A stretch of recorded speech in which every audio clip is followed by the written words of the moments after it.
இவ்வளோ மரங்கள் எப்படி கிடைக்கும்? ஸோ எல்லாத்தையும் அழிச்சிட்டோம் ஆல்மோஸ்ட்டு. அப்படின்னும் போது அப்படியே அது ஒரு கன்வர்ஷன் தான் பிளைவுட்.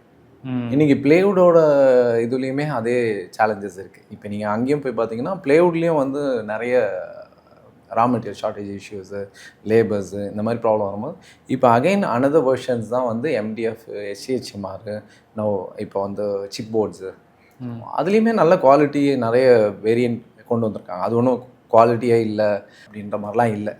சரி, அதுலேயுமே நிறைய இன்ஜினியரிங் பண்ணி அதை நிறைய ஆர்என்டி பண்ணியிருக்காங்க. நிறைய ஆர்என்டி பண்ணி ரொம்ப ஸ்பெசிஃபைடாக அதை டெவலப் பண்ணியிருக்காங்க. இப்போ அதுலேயுமே வாரண்ட்டி எல்லாம் தராங்க. 12 இயர்ஸ் வாரண்ட்டி தராங்க, 15 இயர்ஸ் வாரண்ட்டி தராங்க. Okay. So moreless to equivalent to பிளேவுட்டில் வந்து யூஸ் பண்ணாங்க. So most of the abroads எல்லாம் வந்து பார்த்திங்கன்னா இப்போ பிளேவுட்ஸ் எல்லாம் யூஸ் பண்ணுறதில்ல. அப்போவே யூஸ் பண்ணது கிடையாது. நான் அப்ராடில் ஒர்க் பண்ணும்போது பிளேவுட்லாம் கிடையாது. அங்கே எம்டிஎஃப் தான் யூஸ் பண்ணுவாங்க. இல்லைனா இந்த மாதிரி சிப் பார்ட்டிகல் போர்ட்ஸ் இருந்தது. இப்போ அதை சிப் போர்டுன்னு கொஞ்சம் குவாலிட்டி பெட்டர்மைன் பண்ணி கொடுக்கும்.